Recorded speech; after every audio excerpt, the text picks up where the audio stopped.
Good afternoon, everyone, and welcome to a new webinar organized by Johan Cruyff Institute. We will dedicate today's session to talk about leadership in global sporting events with a woman who has worked on a variety of top international events. It's my pleasure to be joined by Marely Flores, currently Women's Tournament Manager at FIFA. Marely is a multilingual global sport events and project manager with experience delivering FIFA World Cups, Olympic Games, UEFA competitions, and boxing World Championships. Having delivered 9 FIFA World Cups of different categories, she has had the opportunity to work in 20 countries in all continents and is currently project lead of the FIFA U20 Women's World Cup Costa Rica 2022. Before giving her the floor, I would like to remind you that if you have any technical issues, you can use the chat tab on the top right of your screen and we will be happy to assist you. Please use the question tab to type your inquiries for Marely anytime during her presentation. We aim for an interactive session, so you don't need to wait until she finishes her speech to send us the questions or comments you like. Having made the presentations, let's get started. Good afternoon, Marely, and thank you so much for being here with us. Hello, thank you very much. I'm very happy with the invitation and appreciate the time that you dedicate to share my experiences with the audience. Okay, Marely, so I give you the floor. Thank you very much. So welcome to the webinar on leadership in sporting global events. I'm gonna be presenting some slides. We also have video there, and also you will be able to interact, as Gemma said, as much as you can, as much as you want, with the questions during the presentation. Feel free to ask. So for the next topics, I'll give you a bit of my background. I have a bachelor in marketing and in piano performance. This combination of careers gave me the opportunity to start working, organizing chamber music concerts in Mexico, where I'm from. And then after 2-3 years organizing concerts, my dream was to organize different sport events, particularly football, because I'm a fan of football, but I also like other sports. So I went to Switzerland to do my master's in sport management to the AISTS, which is based in Lausanne, and with the aim to work in the sports industry after that. Therefore, I then went to the International Tennis Federation to London for an internship, where I learned a lot about event management in sports and development.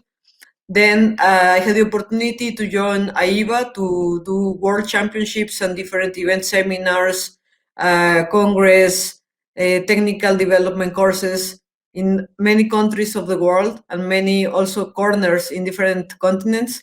And then I went to the Olympic Games, and all these activities have required certain skills and abilities to successfully deliver them. After that, I fulfilled my dream to get into football in UEFA. Was my first job as a formal contract during Champions League matches, administrations, match operations. At the late stage, I did the Women's Champions League season and the final. So it was very interesting to deal with different continents as well in FIFA now, because football is everywhere and sports are everywhere. So that's why I could visit many countries and deal with people from different cultures, different backgrounds that are there organizing all kinds of sporting events. In the next slides, I will share with you my experience on the different events, also some abilities and some things that I had to adjust, because when you travel in the world doing events, it's not always the same people, it's not always the same way of doing things. So I'm going to try to explain how it worked for us in the different tournaments. As you can see, there's many events around the world and also in different places where people think differently. They also have different times for meals. Even basic things are very different, and it's very interesting to deal with all this when you are preparing an event. So I will pass to the next slide. My main objective in the AIBA, in the Boxing Federation, was to organize world championships, but also organizing Olympic qualifying events. This is a picture from the Olympic qualifying event in Brazil. It was one of my main projects and a project that I really enjoyed it because I was overall responsible for the delivery. So I had to take care of different setup for the venues. I also worked in the transportation plans, in the accommodation, where the teams will stay, how to plan the logistics. So for the boxing competitions, you have different sessions depending on the weight of the boxers. So you need to have frequent shuttles and frequent organization of the traffic as well, because we were in Rio, so it was a good challenging environment to deal with the traffic in Rio. And I also had the chance to coordinate the areas such as marketing, translation services for the teams that come from abroad and non-Portuguese speaking, which was all the teams except for Brazil. And also in this, you require a lot of people skills, because in this part of the world, people are very open, very sensitive to the foreigners. Brazil is a country with multicultural population. They have immigrants from Germany, from Italy, second generations from Japan. So it's a very diverse country, and you learn how to deal with different mindsets and different way of doing things. You also need to leverage, and you also need to be prepared for unexpected circumstances, which also makes you to be reliable, that the event will be starting on time with no delays because you have a date in which the tournament needs to happen. And this also was a good experience because leading the team, you have a multicultural team. Even in the organization like AIBA, we had people from Russia, from Brazil, from Spain, from Turkey. So we all had to work together, and the objective for us is the same. So this is very important to keep in mind the big picture when you are organizing an event. So whatever happens, whatever maybe problems, conflicts sometimes between the cultures, you need to be open in order to have a very good collaboration that makes the event the best at that time. So this was my experience in Brazil. Then I will go to London during the London Olympic Games. There it's very different because in Brazil you can go to the venue, you can inspect the venue, you can go as many times as you can to work on the flows, to work in different from scratch. But in Olympic Games, you have the local organizing committee, the OCOG, who does all this planning, and you arrive in a pretty much almost set venue. There is already a team who have thought about where to put the ring, where to put the seats for spectators, and in this case, you feel more an outsider at the beginning because you start to check their planning, to check also the different flows where the boxes will come by, where the media needs to sit, and it's everything according to Olympic standard. So this also makes it very important that in some events you can control pretty much everything that you do, but in other events you need to adjust to the policies of the organization that owns the event, and this was the case there. So the time is very short because the games are going to happen, and you will not have that much option of visits and also not much time to go there. So it's the process of adaptation to the circumstances and to the present moment needs to be very quick. Otherwise, you will try to catch up, and if you're not fast enough to adapt and to collaborate with the people on site, it's not going to be very good for the event. Here also we have different officials that operate during the competitions. They also come from every corner of the world. We need to have the competition officials from all the continents in the Olympic Games. And this is also to deal with their own culture, to deal with their own thinking, with their own timings. So this also needs to be very well thought, that you can react, because sometimes in the countries, maybe they are not very quick with visas, or they're not very quick with travel. So you need also to anticipate. So in order to make the event happen, and that everyone who needs to be there is there on time. So this is the experience with London. Then I will go now to FIFA Youth World Cups, in this case the Women's World Cups, which I have done since 2016. And the intention of our organization is to give the opportunity to countries that otherwise couldn't make it to organize a big event. They don't have a big amount of stadiums, big stadiums, for example, to host a World Cup like Russia, or now we have 3 countries, Mexico, Canada, USA. So the intention as well is to develop the people in the country, and this is also part of the legacy that we leave when we organize the events in the different locations. It can be the youth events, it can be the beach soccer World Cup, it can be the futsal World Cup. So any event that is not the big World Cup, and also Women's World Cup that now is becoming bigger, and I will also speak about it later on. So the development as well is for the country. Normally we used to choose a project inside the country facing and addressing a problem and an issue that is in the host. So this has been very nice and very productive. We know that we cannot change the world in one day, or in one tournament, in 1 month that we are there, but you can contribute at least to raise awareness. So the tournament is not going just the players go and then they go back. Even for the players, there is opportunities to interact with the local people, which also gives them a broader experience other than just playing and training. So this is also something that we like to do with the youth tournaments, because there is the opportunity to give something back to the community while the tournament is going on.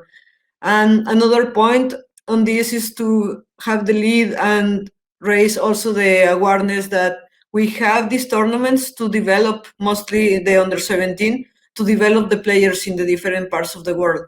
So for these tournaments, we allocate the very equal slots for each continent, that all the continents have the same opportunity to send the equal number of teams, so they can also build their development programs around this opportunity that they have to participate in the World Cup. It can be on the under 17 or the under 20.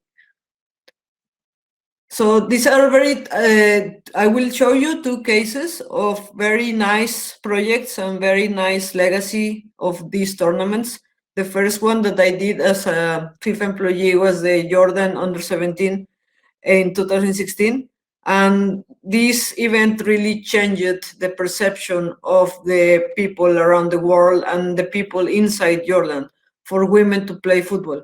I have been in contact lately with some colleagues who worked in this tournament back in Jordan. They are Jordanians, and they told me that after this under 17 Women's World Cup, the perception with time changed, and also the support that they have from the people, also from the parents of the girls who play football, has been very, very well received, because they could see that it's nothing that they can be prevented on, and that the team, even the women's team, has better results than the men's team these days.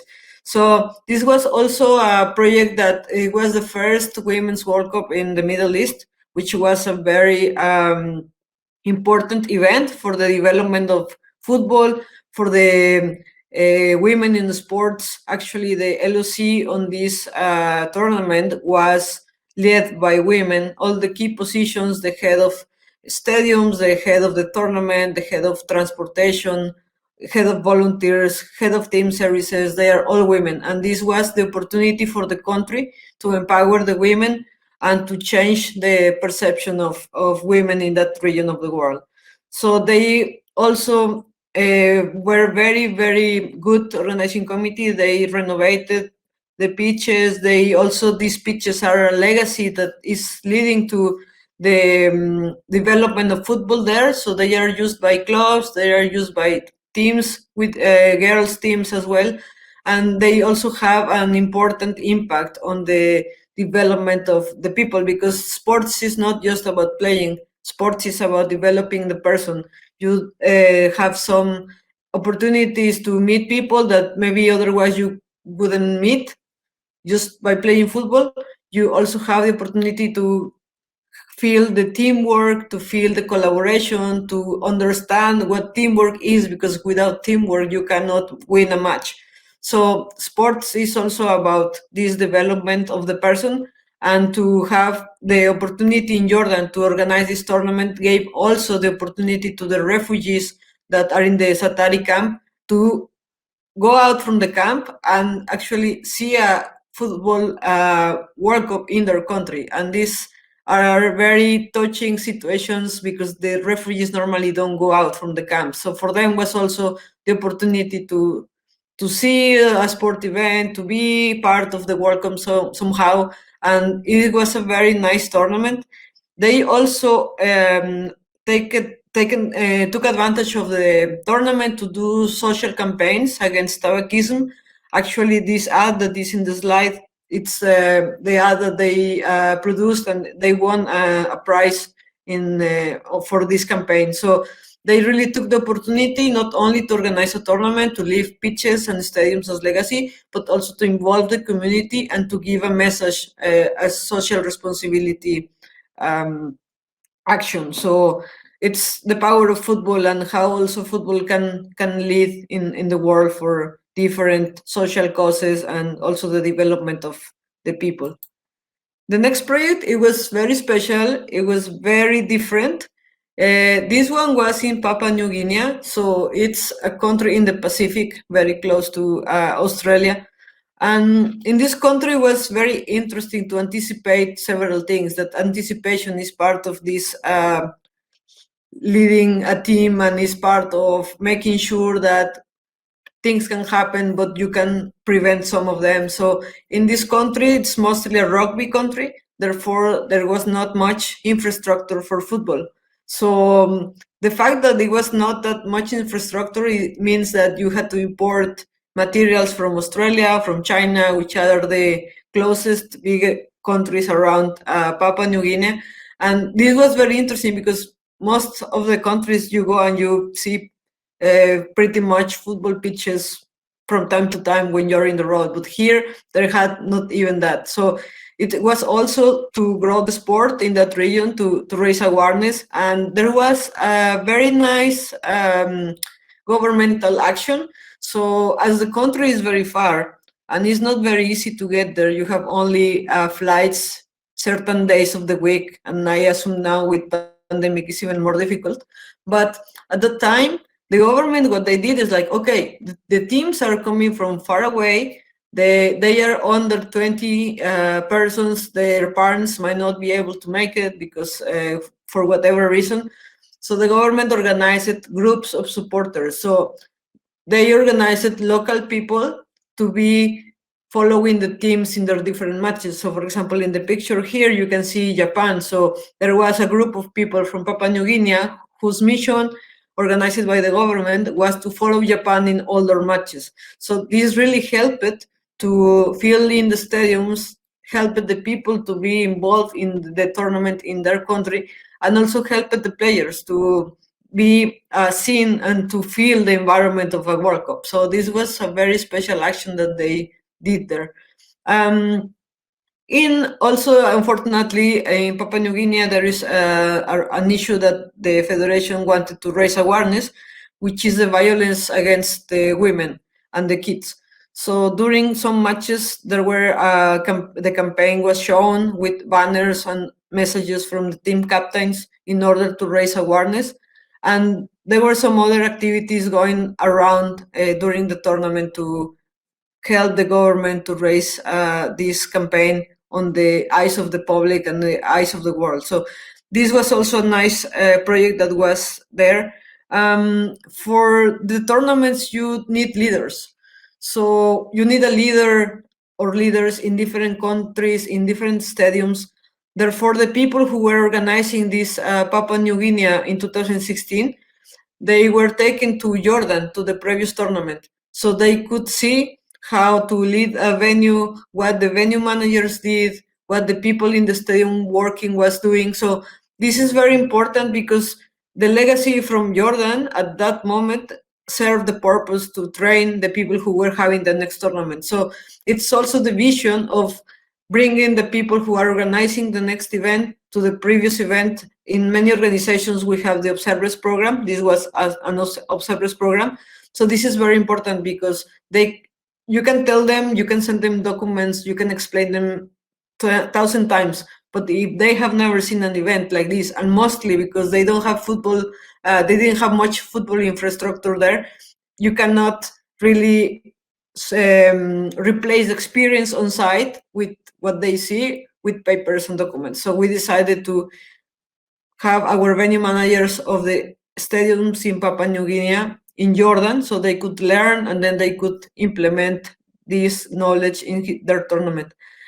Then in Papua New Guinea, we also have the final, and the local team actually, it was Papua New Guinea against North Korea in the first match, and it was the only team that scored against the future champion. So Papua New Guinea scored 1 goal against North Korea, and North Korea was the champion of the tournament. So this is also things that happen in these youth tournaments, are very unexpected circumstances. So it gave a plus because the people could see their player scoring against the future champion. So that was also a very nice moment. And well, it was very challenging, but with the challenges you always learn, and the team is also very supportive, and we had a very good tournament in Papua New Guinea. In these talks, I'm trying to give you some abilities, some measures that are taken by leaders, also by the teams, so we can exemplify what is going on. Now, Russia was a very special project for me because initially I was not going to Russia, but tournament time, they needed some people to organize the new format of the pre-match ceremonies. The ones who watch it, I know they remember the big flags with the trophy in the middle, and then the carpet with the name of the city. So this was a lot of work, a lot of preparation. And the next picture is the volunteers. So we needed 150 volunteers to operate this project, opening the flags. I think it was 30 per flag, and then we had 12 for the carpet. And as you know, the matches for the World Cup and any event need to start on the dot. So it was a big organization, mostly because the project was released as a first edition in Russia, and there were many different things that we needed to deal with. For example, the volunteers were distributed in the 4 tunnels of the stadium. So the coordination was very important, and also some of them speak Russian, some of them don't speak, all of them speak Russian, not everyone speaks English. So I try to do my briefings, mixing a bit the little Russian I know with English, and this also connected them to me and to also the 3 people from the LOC who were working. So languages are always important when you are in an international event. Even if you know 3 words, 4 words, or you are fluent, anything helps because it breaks the ice that in no other manner can be broken. So we worked together, these 4 people and myself with the LOC, for this project, and it was so the coordination was between the giant flags that were coming from the tunnels in the upper side of the picture, and then we had the elements of the FIFA and the living football flags that come from the tunnel of the players, which is in the middle, and we had the carpet that also came from one of the side tunnels in the lower side. So we had to time it, we had to agree with the infotainment team what time we are going to go and what time we are going to open the flags together with the music. So it was a very challenging project as well, because we had to be creative, and this is another thing that in sport events we need to do. So we had to manage and to measure where are we going to put the flags in the pitch, because they need to look symmetrical. So we use cords, we use marks on the pitch that cannot be seen and need to be removed as far as the flags are gone, because if you leave something in the pitch, is not good.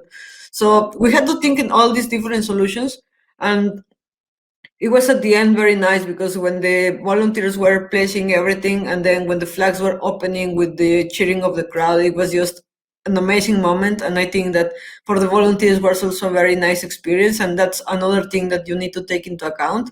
that they enjoy what they are doing, because they do it for free, they do it by heart. So they need to be happy, you need to keep them happy, make sure they have their meals, make sure they have their rest. So this is also a very important part. And if you don't have volunteers, you cannot really do a World Cup, because they are fundamental. And in any other area, transportation or accommodation or competitions, without the volunteers, you cannot operate any event. So we try to keep them happy. We had long rehearsals. We actually had to look for another venue to rehearse, because you cannot rehearse in the stadium, because you cannot damage the pitch. But everyone was so disciplined, everyone was so into it, that we were in Ekaterinburg, so they always say, we need to be better than Moscow. They always compare them to the capital. So they were very, very good, and they enjoy it. I mean, we kept the full crew of volunteers until the last match, so I think that was a good sign. And at the end, I still have contact with some of them, so it was very nice experience that lasted for a lifetime. So this is how Russia was happening in the pre-match ceremonies. Then after that, it was France, and that's why I was not really planned to be in Russia, because the tournament was just 2 months after. So, but we managed with a lot of timing, organization, administration of tasks and people.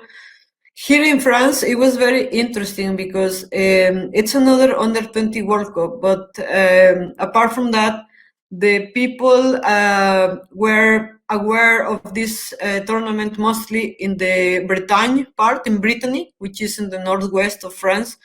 It's a region that has given many good players to the national team of France in the women's team.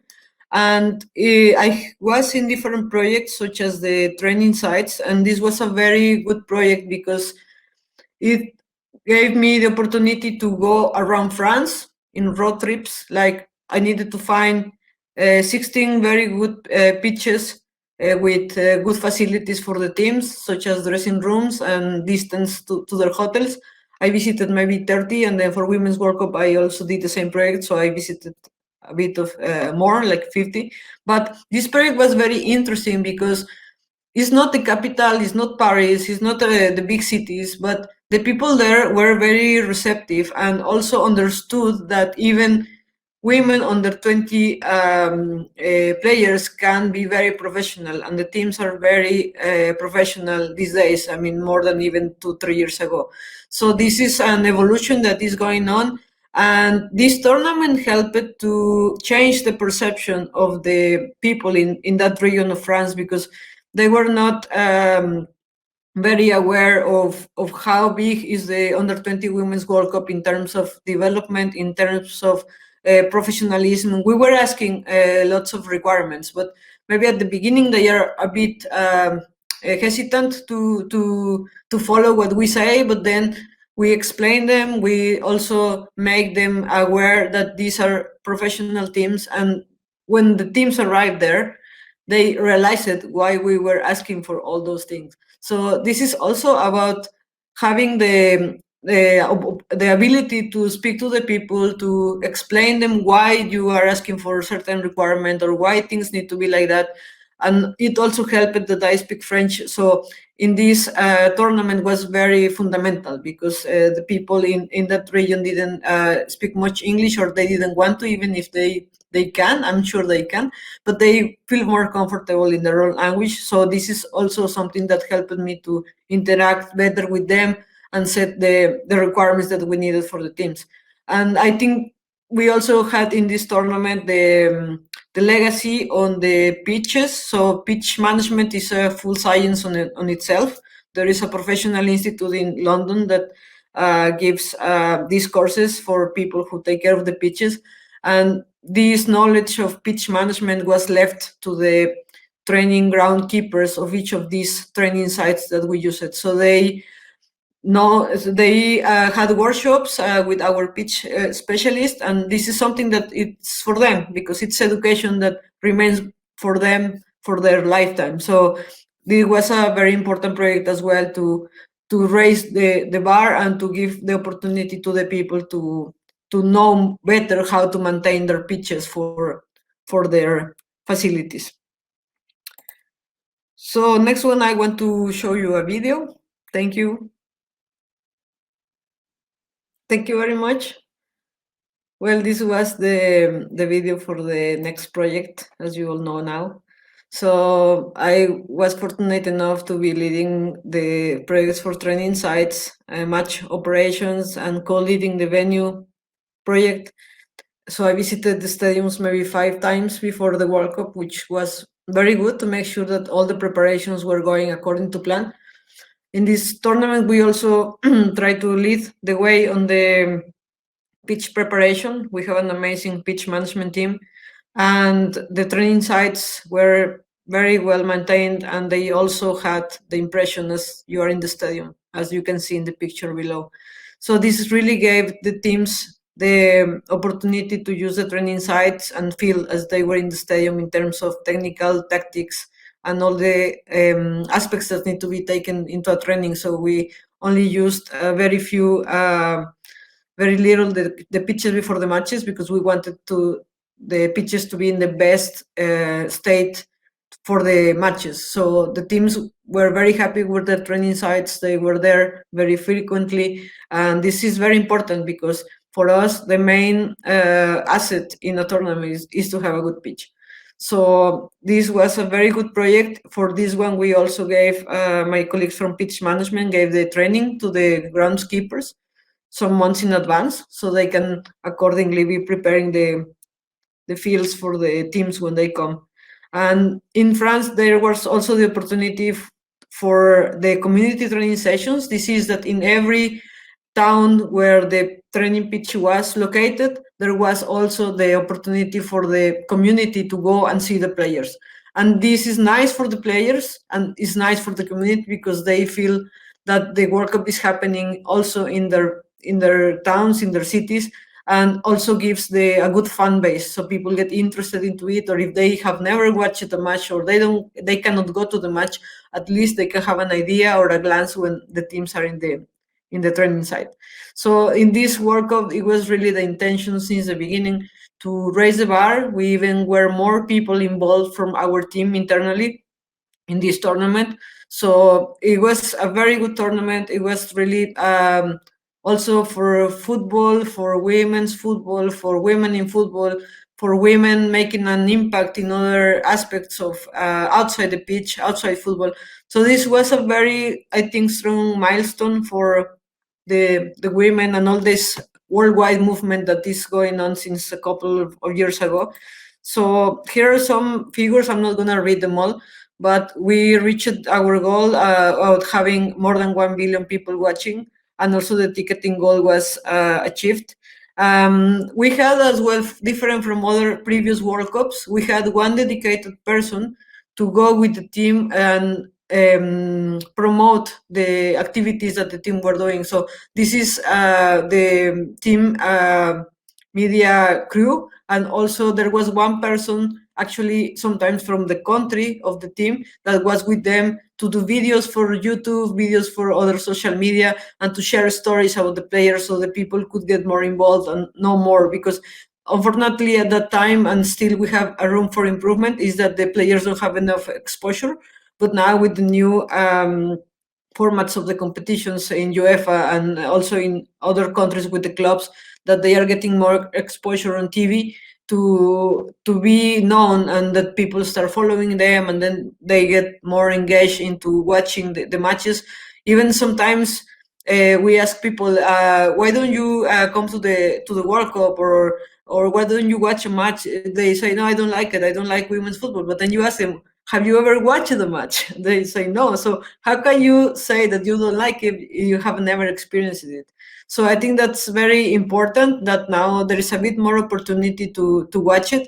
And also because the fact that the World Cup was in France was very central as well, relatively, because you have a good timing for the people in Americas, and then good timing as well. You can accommodate for Asia and Oceania. And Africa as well is the same time zone almost as in Europe. So it was a very centralized in terms of timing, and that also helped to boost it, but also the whole promotion, the whole strategy that was going on around it. So here I like this. I'm gonna read it. So Women's World Cup is as a unique opportunity to showcase the universal nature of football and promote responsible social, environmental, and economic values in the host cities and among all the event's stakeholders. This event is an opportunity to change people's mentality and raise awareness. I think that we really achieved this. We contributed to that, and that's why I wanted to share this with you.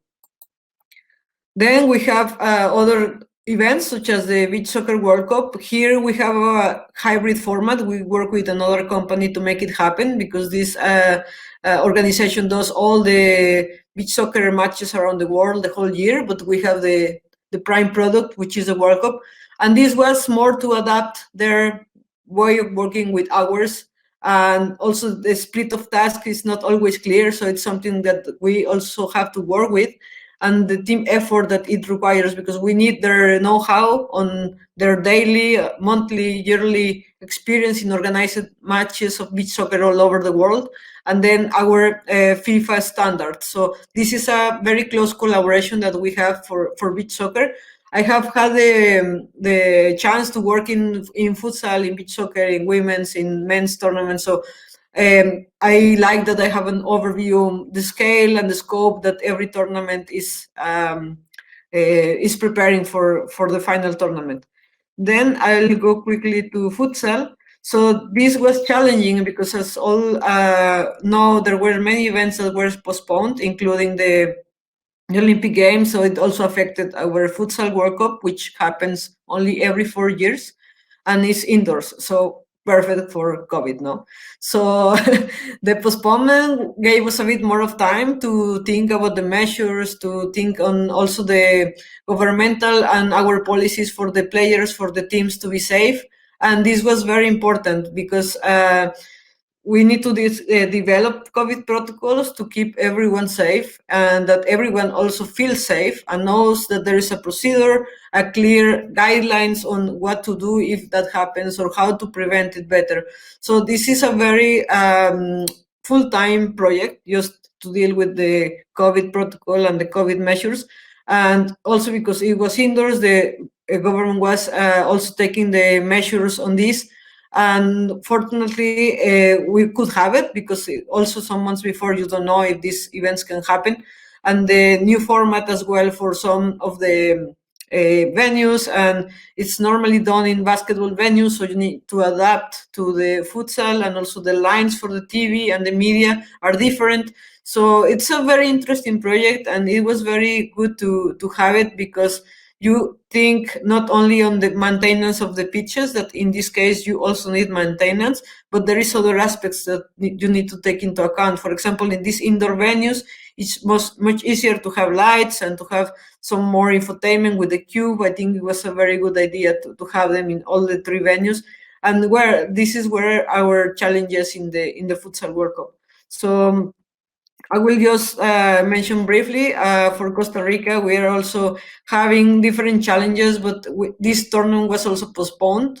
So it's also taking time to adjust, and we don't know how the COVID will be on August next year when we have the tournament. So from now we need to prepare all the possible scenarios and also the weather that is going to be there. And it's really, every project is a challenge, but every project is an opportunity to learn, to lead people, to work together, to do teamwork. So in the last slides, I'm just going to summarize what I've been pointing out, sometimes saying it, sometimes with examples. So if you want to develop leadership skills, if you want to lead in sports, I think that you need different things. For example, you need to know who you are working for. You need to know who is your audience, for who you are making all these efforts, investing all this time. So that's important. You need to be open-minded. You need to have diplomacy skills, because not always you can be very direct. You need to, it's not more about what you say, but more about how you say it. So this is very, very important if you want to achieve a compromise or an agreement between people, or to get what you want. So it's very important. Conflicts, there are always discrepancies, disagreements, misunderstandings. So mediation is another ability that you will need in your path as a leader. problem-solving abilities. I mean, events is always problem-solving stuff, mostly when it's the event time. And recognize what you know how to do and recognize what you don't know. So you have experts that can guide and that can deliver the work for you. Sometimes you just need to coordinate the experts because they know their domain. And this is very important, that you respect what they know. Need to flexibility, and mostly in these times, we don't know how the world will be next year. We don't know even tomorrow. Sometimes things happen overnight, so we need to be aware of that and as ready as possible, even if it's not 100% possible. But we try our best. Teamwork. Without teamwork, it's not possible to organize anything. Communication is one of the key elements that is always mentioned and is always there, but it's what lacks more sometimes. So it's very important that everyone who needs the information is aware of what the impact. For example, we have different areas such as marketing, transport, security. We go to a stadium, security says we need this and that, but maybe they don't see the needs of marketing that are also clashing with them. So it's about having the full picture of how a decision of an area will impact the decision in another area and how it will be affecting the whole tournament or the whole event, because sometimes there's people who are a bit stubborn on what they need, but you need to make them to see the big picture, and maybe they want certain thing but might not be implemented fully as they want, but whatever is implemented needs to serve the purpose of the whole event. So this is sometimes one of the major challenges when leading an event, that you need to make sure the people are aware that there is more than their own functional area. And then I will go to the next one. So the values that I have observed and I try to follow: responsibility, accountability. Everyone has a role, so everyone is expected to deliver what their role demands. Honesty, be open, be direct when you need to be direct, be diplomatic when you need to be diplomatic. This comes for respect. And then empathy, there is always the fact that you sometimes need to understand the other person. So empathy is a very important ability when you are leading a team. Patience, I think it applies for many things. And resilience, well, it's to make it happen in the best way possible, with the best communication possible, and try hard to achieve the goal, try hard to meet the deadline, because deadlines, particularly in sport events, are very, very important. So I finish with that, and then I leave the space that is remaining, the time for the questions. Feel free to ask anything. Thank you very much for your attention. I really enjoy it to deliver this information, and I hope it's useful for all of you. Thank you, Marely. Thank you very much for the explanation. It seems that we have a shy audience today, because we still have no questions. Oh, let me check. Yes, we have. Okay, we have the first question coming. So Lev is saying, when it comes to hiring people to work for tournaments, what are the skills and qualifications candidates should be making sure they have on hand? I think that there are several, and they all depend on the role that you want to perform. But in general, I would say if you already have a previous experience in an event, either sometimes as a volunteer or also in other international events, mostly continental events like Pan American Games or maybe a UEFA final, a Champions League final, that helps always to get roles. If you have never worked in sports, or you want a role for the first time, it's a good opportunity to volunteer, because like when you volunteer, try to target the continental or international events which give you more exposure. The other important point is that you speak languages. There is always an asset. If you speak only English, try to learn a second one. If you already speak two, well, try a third one. But this is always going to open you the door. And also, if you have access to access to webinars, access to people who are doing what you want to do, try to meet them, to reach them, so they can explain you a bit better in the particular area that you want to work. Mm-hmm. Yeah, I was also thinking on the talking about leadership, we can say that there are hard skills and soft skills. So can soft skills be trained? I think yes. I mean, for example, as human beings, we absorb knowledge. I think soft skills, mostly now the trend is to have a coach, and these people are trained to see what you don't see of yourself. So I think that soft skills can also be trained through training, of course, but also maybe if you are working, if you're lucky enough, maybe your boss also gives you some feedback that you are lacking something, that you are good in what you do, but maybe you need to work in a different way on approaching the people, or start the meetings in a different way as well. So yes, I definitely think that soft skills and people skills, some have more than others. Some are more social, some are more approaching, but you can always work on that, and it's a personal choice to be better. Pascal is asking, what is an advice for someone who is organizing an event for the first time? For example, hosting a domestic league final. What would be your advice?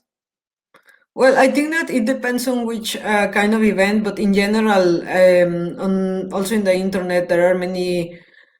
It's a very broad question because I cannot be very specific, but normally you need to, what I advise you is to surround yourself with people who are motivated to do it, who you can rely on, because whatever the task is, it will be delivered, because these people have the passion, these people maybe have the knowledge as well.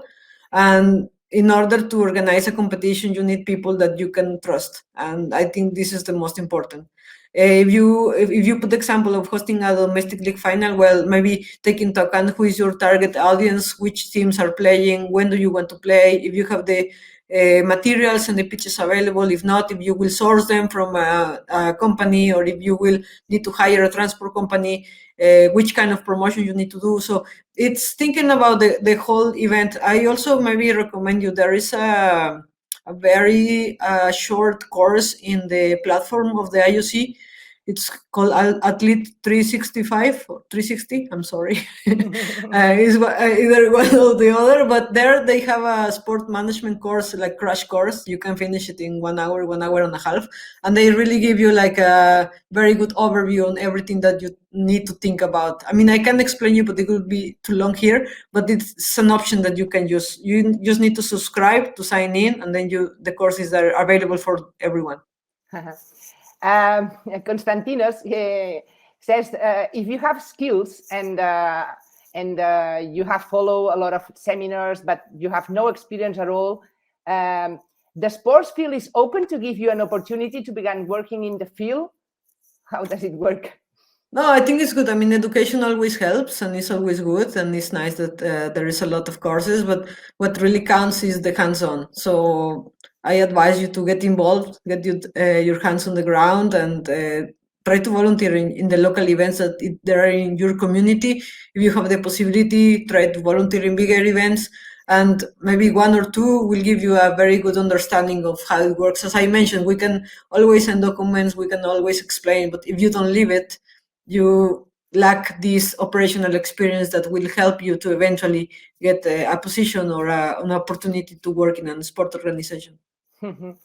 Marely, talking about you already mentioned that teamwork is very important, organizing events and managing a team. So I saw a post, I think on LinkedIn recently, and it said you can hire the best in every position and let them do the job, or hire the cheapest and tell them what they have to do. But thinking on that, I thought, okay, in events you have a mix of both, right? So you said already that volunteers have a very important role in big events. So what is important to understand when working with managers in middle positions and with volunteers, for example, that they are not even paid? How do you have to manage to work with both? I think that for volunteers is more straightforward. You need to keep them happy. You need to keep them busy. Volunteers are there because they want to do things. you need also to find a balance between the busyness and the free time. So they also are persons, so they need time to relax. They need to be well fed. They need to have their schedule so they understand what they are doing. They have to be trained. Normally, this happens some weeks or some months before the event, the big events. They have special dates to train the volunteers in general, to explain them how the event works. And also they have specific trainings for them when they need to work, for example, for the media, what they need to do, what they need to know. They also choose the volunteers according to their profile and what they need in the different areas. Maybe IT students help in the IT for the setup of the offices or the accreditation center, for example. And then for the middle positions, well, it's people who most likely would like to progress in the organization. So if you feel that they are there, that they are reliable, you can always give them a good project that they are interested on and that they want to deliver properly, maybe in order to get promoted or to get to the next stage or to work in the next event. So I think that giving some responsibility, measuring how much you can give them, and according to what they are able to deliver, you assign the next project or the next opportunity. Okay. Okay, Marely, I think we don't have any more questions. I don't want to keep you here because I know that you are a very busy woman. So I just want to thank you very much for your time and good luck for upcoming events. Thank you very much. I was very happy to be here. Thanks for the opportunity. Thank you. I always think that these webinars are very interesting for people looking to get into the sport industry, or even for people already working in that, looking for best practices, because when you see a tournament on TV or even when you go to a venue, it's hard to realize how much work it takes to do all the preparations to succeed, right? Exactly. It's like when someone asks me that is not working in the sports industry, what I do, I'm like, okay, you watch the match, you see the stands, but everything that you don't see, that's what we do. yeah, exactly. It's a nice way to say. Yes. Okay, Marely, thank you very much for your time. And yeah, thanks everyone for participating. As you know, you will soon receive a link to the webinar recording. And we invite you to stay connected and follow new sessions. As always, we'll come back soon with new topics, and you will find all the information in the virtual campus and in our social media channels. So take care and see you soon. Bye-bye. Thanks, Marely. Thank you. Bye. Bye.